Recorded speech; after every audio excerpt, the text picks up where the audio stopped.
zikir, selawatan atau bid'ah yang Nabi contohkan, berarti pada saat itu dia menuduh Nabi Muhammad apa? Khianat.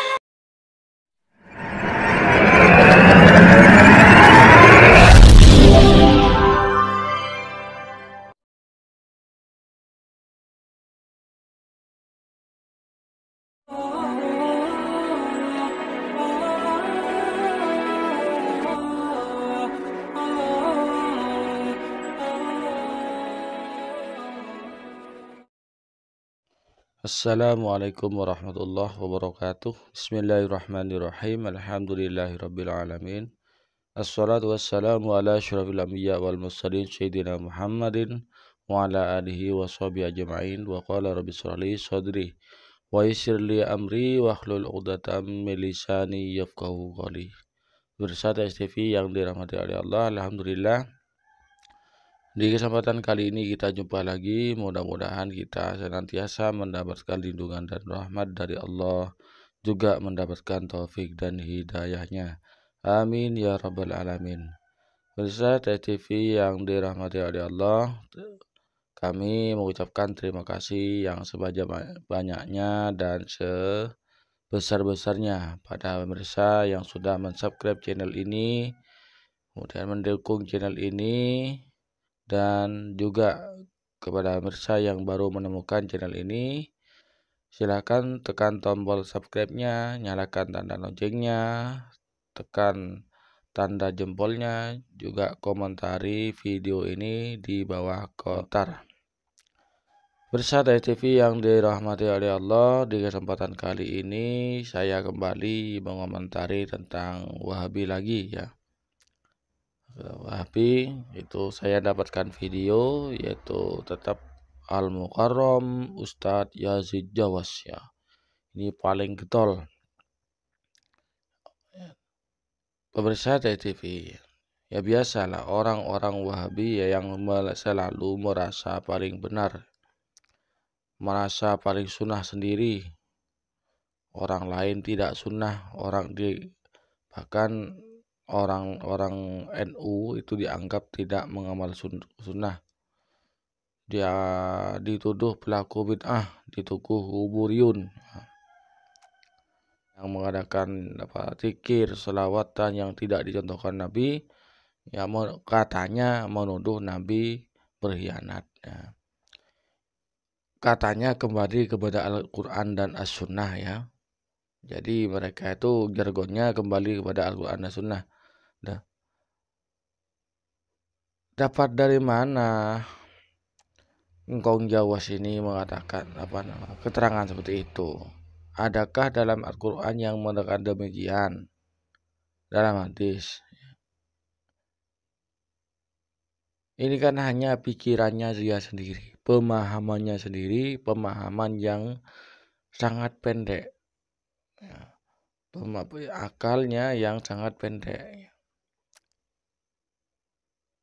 Yang dimana ini berangkat dari suudzon, selalu suudzon kepada orang lain. Ya betul, dalam doktrin-doktrinnya Wahabi itu kan tidak pernah dilarang menghormati orang umat Islam yang di luar kelompoknya. Ya ini sudah. Orang mengadakan zikir, ya, bahkan zikir Allah Allah Allah saja oleh orang Wahabi disalahkan. Zikir Allah Allah disalahkan. Ada yang bilang tidak ada gunanya, tidak ada pahalanya, tidak ada diajarkan oleh Nabi ya. Salawatan iya, salawat Naria dibilang salawat syirik ya. Sebetulnya satu yang mereka memang karena iri, kemudian selalu suudzon kepada orang lain, ditambah dengan kebodohannya, kebobrokannya. Sebenarnya dia kan tidak punya banyak referensi. Kenapa tidak punya banyak referensi? Karena dia yang dibaca itu saja. Karena oleh para pembesarnya dilarang membaca kitab selain kitabnya Wahabi. Dilarang membaca karya-karya atau ya karya tulis orang lain. dilarang membaca, ya pokoknya dilarang menambah wawasan. Akhirnya ilmunya ya itu saja. Bid'ah atau yang belajar ke Mekah ya. Jadi setelah lulus di Indonesia belajar ke Mekah, ke Madinah, ke Riyadh. Ya cuman dapatnya itu, sudah dapatnya ilmunya. Jadi dapat ilmu bid'ah, dapat TBC, yaitu sudah tidak dapat lainnya sudah. Yang dipelajari yang berkaitan dengan bid'ah semua. Ya memang visi misinya seperti itu. Jadi Wahabi wawasan agamanya hanya bid'ah. Salafi salah fikir. Betul sudah. Saya tidak keberatan Wahabi atau Salafi, tidak keberatan saya. Karena Wahabi wawasan agamanya hanya bid'ah. Salafi salah fikir. Ya memahami Al-Quran, As-Sunnah secara tekstual saja. Memahami secara per kalimat saja, tidak dikaji secara mendalam.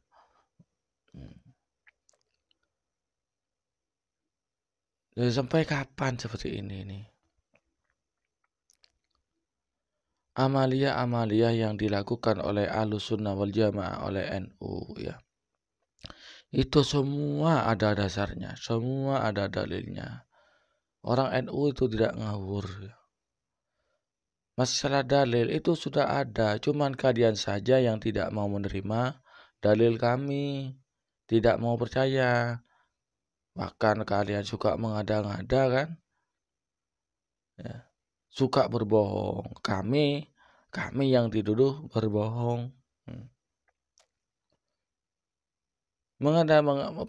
Suatu yang dilakukan oleh Ahlussunnah wal Jamaah itu kan semua ada dalilnya.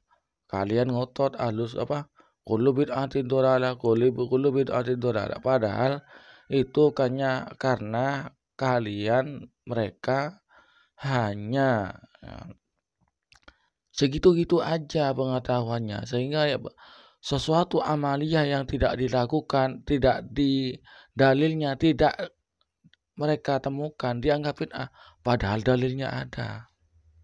Contoh kunut subuh, sudah ada dalilnya jelas, sahih malah. Dalilnya kunut subuh sahih, malah kalian sembunyikan dalil itu. Kalian anggap, kalian tuduh dalilnya kunut subuh, kalian tuduh hadis dhaif, hadis palsu. Dan itu siapa? Kalian itu siapa? Hidup zaman kapan?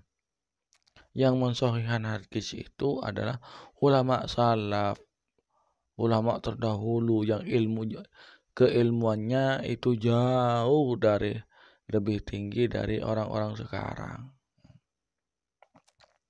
Kita ingat ya. Saya ingatkan tentang amalia sahabat yang tidak dicontohkan oleh Nabi. Satu, Bilal bin Rabah. Mana beliau suara terumpahnya, suara kakinya, sandalnya sampai terdengar di surga.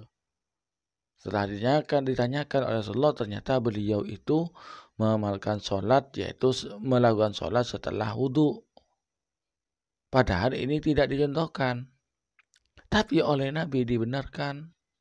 Kemudian ada lagi Mu'adz beliau pada zaman itu, sebelum Sayyidina Mu'adz ini melakukannya, para sahabat kalau berjemaah ya, ketika ada ketinggalan ya, yang ketinggalan ini kemudian makmum yang lain memberi isyarah kepada yang ketinggalan bahwasanya sholatnya sudah dapat sekian.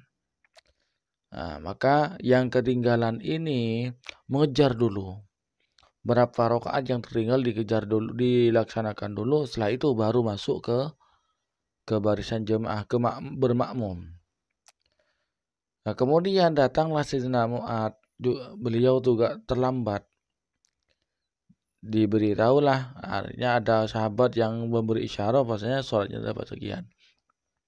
Nah, Sayyidina Mu'adz melakukan hal yang beda, yaitu beliau langsung niat makmum, masuk ke barisan itu langsung makmuman. Setelah itu, setelah sholat yang berjamaah yang lain selesai, pas Sayyidina Mu'ad bin Jabal ini baru menambah kekurangan dari sholatnya. Berapa rakaat yang dia ketinggalan, akhirnya dia. Kemudian setelah itu ada sahabat yang melaporkan apa yang dilakukan oleh Sayyidina Mu'ad. Apakah Rasulullah melarang? Tidak. Justru Rasulullah mengapresiasi, mendukung apa yang dilakukan oleh Sayyidina Mu'ad. Beliau bersabda, qad sannalakum Mu'adzun. Sayyidina Mu'ad memulai suatu hal yang baru untuk kalian. Artinya layak untuk dicontoh apa yang dilakukan oleh Sayyidina Mu'ad.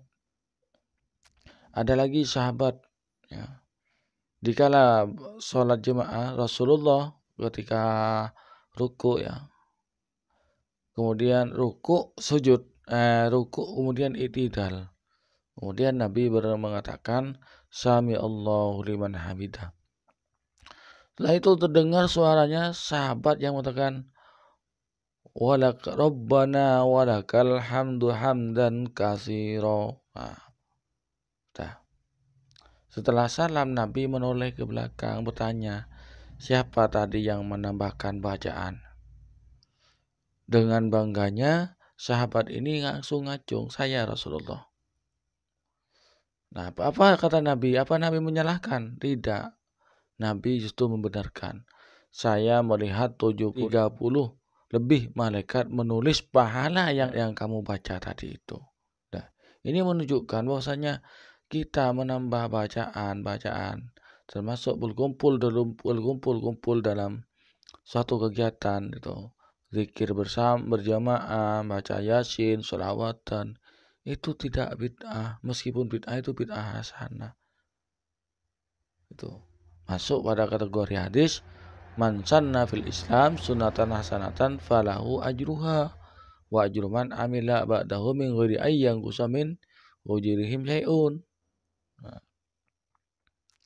Dan banyak hadis-hadis yang lain yang tentang zikir berjamaah dan rawatan ini. Kong Jawas ini menyalah-nyalahkan umat Islam karena kebodohannya, kurang referensi, kurang bacaan. Kenapa kurang bacaan? Ya karena memang doktrinnya ya, boleh membaca kitabnya ulama Ahlussunnah wal Jamaah. Agar apa? Agar hanya pikirannya hanya kepada kitab-kitabnya Ahlussunnah saja. Karena kitab-kitabnya Wahabi takut tidak laku. Pemirsa TSTV yang dirahmati oleh Allah, hanya ini sangkaan dari saya. Kurang lebihnya mohon maaf. Assalamualaikum warahmatullahi wabarakatuh.